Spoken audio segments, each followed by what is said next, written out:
And now more great information from Michigan's retirement coach, Mike Douglas. I'm Heather Branch here with Mike, asking for his insight on what you can be working on now to better prepare for your financial future. You have worked for years and decades earning and saving, and now you are at retirement's doorstep and you want to know that you're going to have the retirement that you not only want, but that you deserve. Got to get that plan in place to ensure that that happens. MyLifePlanFinancial.com is where you can go to start the conversation with Mike and his team. We also have links posted in the show notes, so you can just click there, or again, find us at MyLifePlanFinancial.com. So we have been on the conversation of vacationing because summertime for many folks. Summertime is that time of year when you hopefully are planning to do some things fun, whether it's a staycation or getting out of town for a little bit. What's funny is to hear the perspectives of other people on what it is that they do and don't like to do. And when it comes to family vacations, because that's another thing also, it's not just about how you like to travel, but who you like to travel with. Because people, that is something, if you find like a friend group that you travel, I know some people that are literally like, these are our friends, but they're just our travel friends. Like we don't see them outside of vacationing because we travel so well together. And like our other best friends that we see weekly, we wouldn't be able to travel with. They're just not our speed for that. Yeah. I mean, especially if you're like an adventurous, this is because in vacation world, there's two different kind of people. There's busy vacationers and there's lazy vacationers, and neither one's right or wrong. No, but that's a point of difference for sure. Yeah. If you have a plan of I'm going to go, and we love doing stuff like zip lining. Yeah. We love excursions. You and I would not be good travel together because that sounds like my worst nightmare. Like, I don't want to die today. Oh yeah. And we took our whole staff down to Mexico not too long ago, and we did it. We had this whole conversation about knowing the people in our group who are going on our staff trip. What events could we do that everybody would enjoy? You got to plan a couple of those. And it's like, we can't necessarily go cliff diving with all these people, but we can go do some, whale watching or things like that. Whale watching. Yeah. That's always very peaceful. It's very, very relaxing until one comes and aggressively bumps the boat. I'll have to bump the boat. It's just one time. And then everybody's all of a sudden, Mike's a bad boss. People are so touchy. They just want to stay alive. So, okay, when it comes to family vacations, and that's another area of people that you're traveling with, forget your friends. Like family can also be, family can be a difficult circumstance for any circumstance. Any occurrence, The idea of family vacationing came up in a recent conversation. Jerry Seinfeld, I guess, was on the Tonight Show talking to Jimmy Fallon about taking family vacations. And he was talking about how he does not look forward to the trips at all. And here's a little bit of how that conversation went. Family vacationing. I hate it. I hate going. My wife hates going with me. The kids hate going. And my wife, she gets upset when I have a bad time. I don't. No, I knew it was going to suck. And then I'm going to complain about it, which is something I do enjoy. What exactly things don't you like about it? Name something. Jet ski. Okay. You don't go anywhere on it. What is it? You go nowhere. Wherever you get on a jet ski, that's your final destination. That's where you're going. 25 minutes later, thousands of miles. Travel. You go there. He's not wrong about the jet skiing. And you end up where you started. It's about the thrill of the ride, the joyride. Yeah. Leave it to him to have a great perspective on jet skiing. Well, also, it's a classic Jerry Seinfeld. He's my favorite part about vacationing is complaining about it. Yes. Yes. But it's interesting because the original point of where he started is how his wife will plan these trips and his wife hates going on vacation with him, but I guess she drags him along anyway, despite his kicking and screaming and complaining. Mm-hmm. This is a classic case scenario of couples who are not on the same page.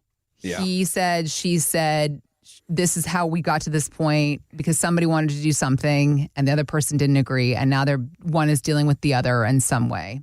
And that's fine for a one-off vacation. But when it comes to a retirement plan, I think, in my opinion, it's a danger zone if you're not on the same page. Oh, yeah. We see it quite a bit when people come in and they've lived separate lives. Yeah. Maybe one stayed home and one worked. Yeah. Or they both worked and both were professional and they did their own separate things. Yeah.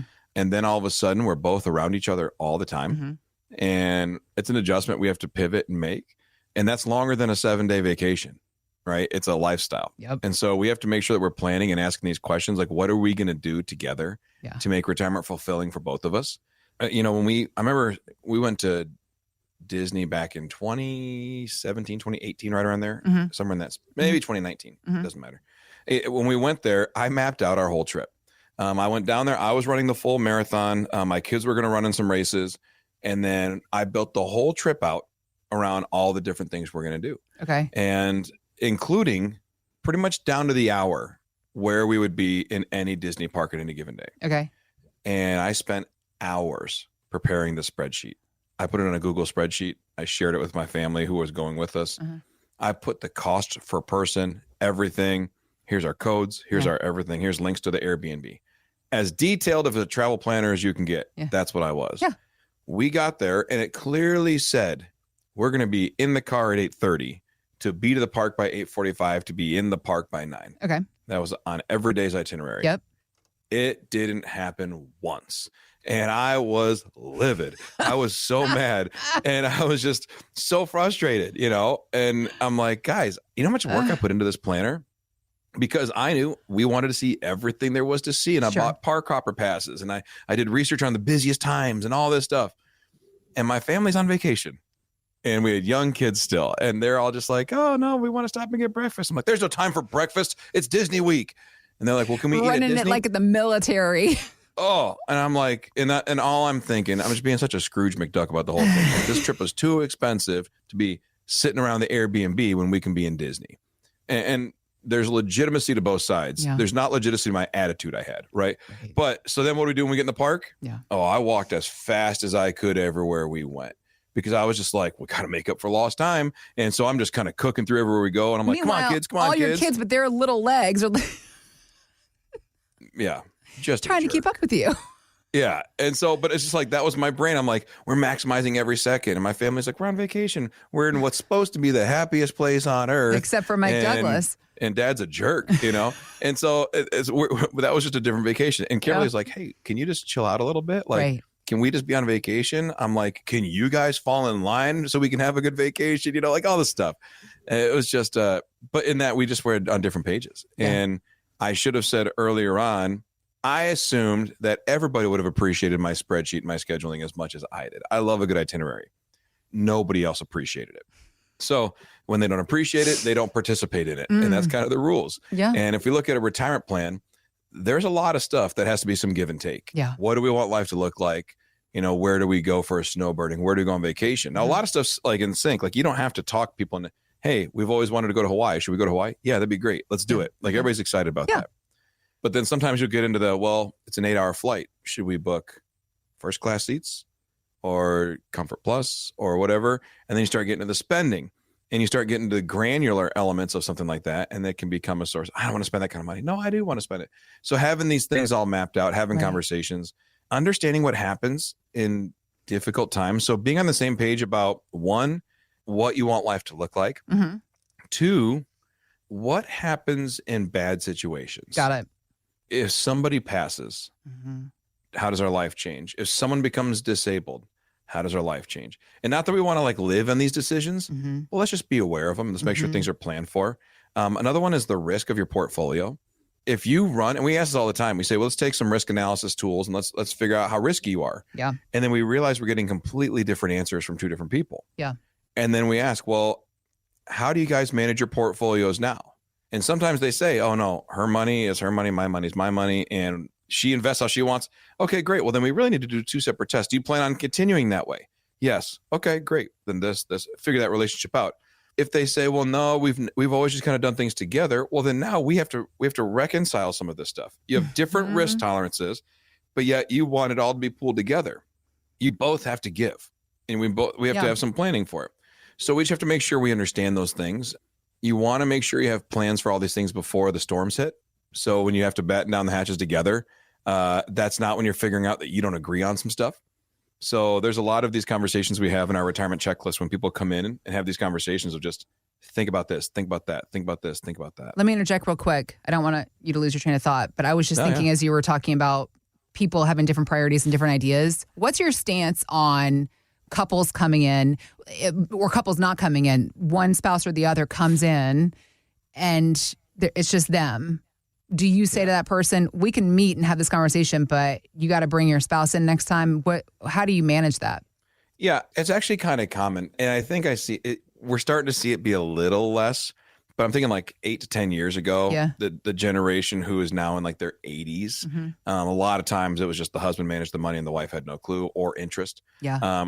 You did occasionally get the guy who was like, well, I'm a pipe fitter at Ford and I didn't ever do that. So my wife ran the entire budget and all the finances and stuff. And so a lot of times there was only one. Yeah. We're getting less and less of that now. We're getting more of like, it's more women are working in offices now. They have, executive type careers. Right. Yeah. People, and even those who aren't, maybe they're just more engaged in the conversation. Yeah.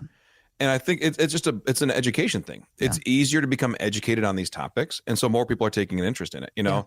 You can go on social media, different sources and just learn about it. And you start asking those questions. A la a YouTube podcast.